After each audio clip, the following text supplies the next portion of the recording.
Good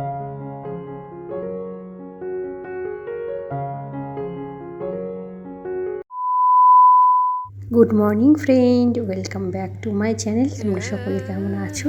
আশা করি সকলেই ভালো আছো। আর সত্যি কথা বলতে আমি খুব একটা ভালো নেই, মানে আমার কথা শুনে হয়তো বুঝতে পারছো প্রচুর ঠান্ডা লেগেছে। হঠাৎ করে ওয়েদার চেঞ্জ হচ্ছে, যেহেতু বর্ষা হচ্ছে সেহেতু মানে কী করে যে এরকম হয়েছে বুঝতে পারছি না। হয়তো তোমরা আমার ভয়েস শুনে কম বেশি বুঝতেই পারছো। তো যাই হোক, তোমাদের ভালোবাসায় কম বেশি ভালোই আছে। আর আজকের ভিডিওটা সম্পূর্ণ ভিন্ন একটা ভিডিও, তো তোমরা সম্পূর্ণ ভিডিওটি দেখতে থাকো। আশা করি তোমাদের আজকের ভিডিওটি অনেক ভালো লাগবে। দেখো, সকালবেলায় উঠেই কিন্তু সবজি কাটা হয়ে গেছে, তো এদিকে বসিয়ে নিয়েছি চা। সকালবেলায় এই বর্ষার দিনে একটু চা না হলে একদমই মানে কি বলবো চলে না। আর বাসি কাজ সব কিছুই কমপ্লিট হয়ে গেছে, সেগুলো তোমাদের সাথে শেয়ার করতে পারিনি। আর আমাদের প্রত্যেক দিনের কাজ যদি আমরা পরিপাটিভাবে কাজগুলো করি তাহলে কিন্তু কাজগুলো অনেকটাই সহজ হয়ে যায়। আর যে কাজ হোক না কেন, শরীর যেমনই হোক না কেন, আমি কিন্তু সবসময় নিজেকে পজিটিভ রাখার চেষ্টা করি। তো কতটা রাখতে পারি জানি না। সবসময় কিন্তু সব কাজের মধ্যে তুমি যদি পজিটিভ থাকো তাহলে কিন্তু কাজটাও অনেক ইজি হয়ে যায়। আগেই বললাম শরীরটা একদমই ভালো না, যার কারণে কিন্তু একটু কড়া করেই চা বানিয়ে নিয়েছি। তোমরা যদি বাড়ির প্রত্যেকটা কাজ খুব গুছিয়ে করো, পজিটিভভাবে থাকো, পজিটিভ করো, এতে কিন্তু সংসারের নেগেটিভিটি দূর হয়, সংসারে কিন্তু পজিটিভ এনার্জি বৃদ্ধি পায়। আর সাথে সাথে নিজেরও কিন্তু সবসময় পরিপাটিভাবে থাকতেও খুব ভালো লাগে। আর আজকে আরেকটা জিনিস তোমাদের সাথে শেয়ার করব। তো দেখো, আমরা অনেকভাবেই তো আইসক্রিম খাই, তো আজকের আইসক্রিমটা আমি বানাবো একদম ভিন্নভাবে। একদম আস্ত আমের একটা আইসক্রিম হবে। তো তোমরা সম্পূর্ণ ভিডিওটি দেখো। আশা করি আজকের এই ভিডিওটি তোমাদের অনেক ভালো লাগবে। দেখতেই পেলে আমি কিন্তু আমের বোটার দিক থেকে কিছুটা অংশ কেটে নিয়েছি। তারপর আমের ভেতর থেকে সমস্ত পিউরিটা বের করে নিয়ে আমের যে মানে খোল যেটাকে বলো বা খাপ, সেটা কিন্তু রেখে দিয়েছি। আর আমের যে পিউরিটাকে একদম পেস্ট করে নিয়েছি। তোমরাও কিন্তু এমনভাবে নিতে পারো, আর এই আইসক্রিমটা খেতে নাও অনেক সুন্দর হয়। আর এদিকে দেখো, গ্যাসে কিন্তু দুধ বসিয়ে দিয়েছি, আর দুধটা যত ঘন হবে তত কিন্তু আইসক্রিমের টেস্টটা তত ভালো হবে। এখানে দেখো, আমি কিন্তু 1 কাপ পরিমাণে দুধ নিয়েছি। তোমরা তোমাদের আন্দাজ মতো কিন্তু দুধটা ব্যবহার করবে। তার ভেতরে দেখো যে আমের যে পিউরিটা ছিল সেটা কিন্তু এর ভেতরে আমি দিয়ে দিয়েছি। এটা ভালোভাবে একটু জাল করে নেবে। যত সময় না দুধের সাথে আমটা ভালোভাবে মিক্সড হয়। আর এর মধ্যে দিয়ে দিয়েছি দেখো, যে গুঁড়ো দুধের প্যাকেট হয়, আমি 1 প্যাকেট পরিমাণ দিয়েছি, মানে 2 চামচ পরিমাণ। তোমরা বা চামচের হিসেবে 2 চামচ মতো দেবে। আর এই যে আইসক্রিমের এই পিউরিটা যতটা সুন্দর হবে, খেতে কিন্তু ততটাই সুন্দর হবে। আর এই আইসক্রিমটা সম্পূর্ণ বানানোর পর দেখতে তো অসাধারণ সুন্দর হয়। জানি না ফার্স্ট টাইম করছি কতটা সুন্দর হবে। তো তোমরা আমার সাথে থাকো, দেখতে থাকো। আশা করি তোমরা বুঝতেই পারবে যে কতটা সুন্দর হচ্ছে। তো দেখতেই পাচ্ছ, আমার কিন্তু এখানে আমার যেমন ঘনত্বে রাখবো কিন্তু এখানে কিন্তু সেটা হয়ে গেছে। আর তোমরা যে কুলপি বানাও, সেই কুলপির যেমনভাবে রাখে তেমনভাবে রাখলেও কিন্তু এটা কিন্তু হবে। আর আমার কিন্তু এই পেস্টটা একেবারে তৈরি হয়ে গেছে। আমি ঠিক এমন ঘনত্বে কিন্তু রেখেছি। তোমরা এর থেকে পাতলা বা ডিপ করতে পারো, কোনো সমস্যা নেই।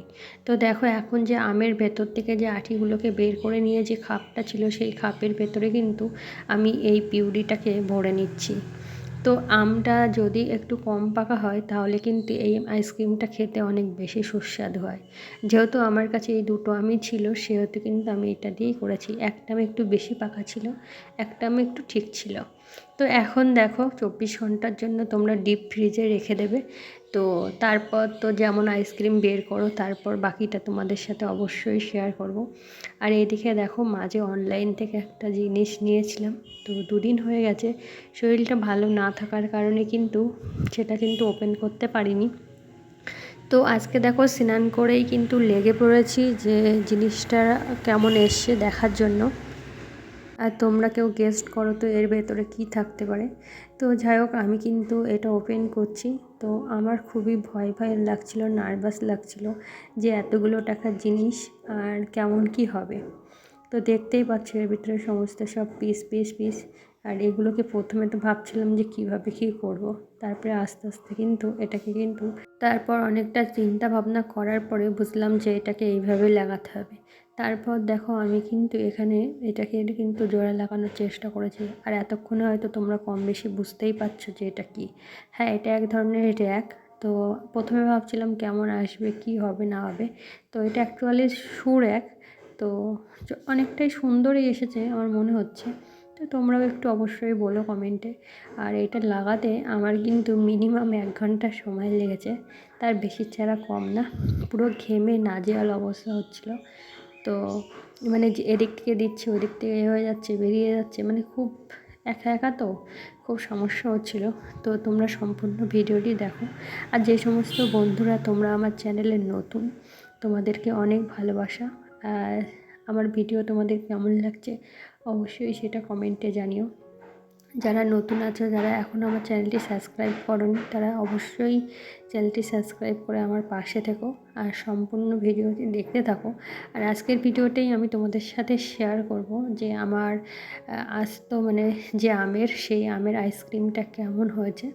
তো তোমরা কেউ স্কিপ করে যেও না, সম্পূর্ণ ভিডিওটি দেখতে থাকো।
আর হঠাৎ করে যেহেতু ওয়েদারটা চেঞ্জ হয়েছে, তাতে কিন্তু আমার শরীরটা সত্যি ভীষণ খারাপ।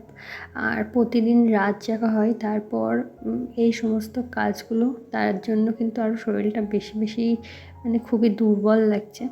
তো এদিকে দেখো আমার র্যাকটা পুরো লাগানো কমপ্লিট হয়ে গেছে। আর এখন চলো দেখাই যে আইসক্রিমটা কেমন হয়েছে। দেখো আমি ফ্রিজ থেকে আমগুলোকে বের করে নিয়েছি। আর আমগুলো কিন্তু একদম ইটের মতো শক্ত হয়ে গেছে, কারণ ডিপ ফ্রিজে ছিল, একদম পুরো বরফ হয়ে গেছে। তো এখন এটাকে কিন্তু ছুলে নিতে হবে। তো তোমাদের কাছে যাদের কাছে চোপার আছে তারা চোপার দিয়ে ছুলবে, আমি কিন্তু বটি দিয়েই ছুলে নিয়েছি। আর এখন দেখো এইগুলোকে ঠিক এরকম পিস পিস করে কাটবে। আর এর ভেতরে কিন্তু দেখতেই পাচ্ছ আইসক্রিমটা মানে কাটতে কিন্তু একদমই মানে অনায়াসে কেটে যাবে। অনেকটা সুন্দর লাগছে, খেতে তো অনেক সুন্দর হয়েছিল। তো যাই হোক, তোমাদের কেমন লাগলো সেটা অবশ্যই কমেন্টে জানিও। ভিডিওটি ভালো লাগলে অবশ্যই চ্যানেলটি সাবস্ক্রাইব করে আমার পাশে থেকো। তোমরা সকলে ভালো থেকো, সুস্থ থেকো, হাসি খুশি থেকো। সবাইকে টাটা।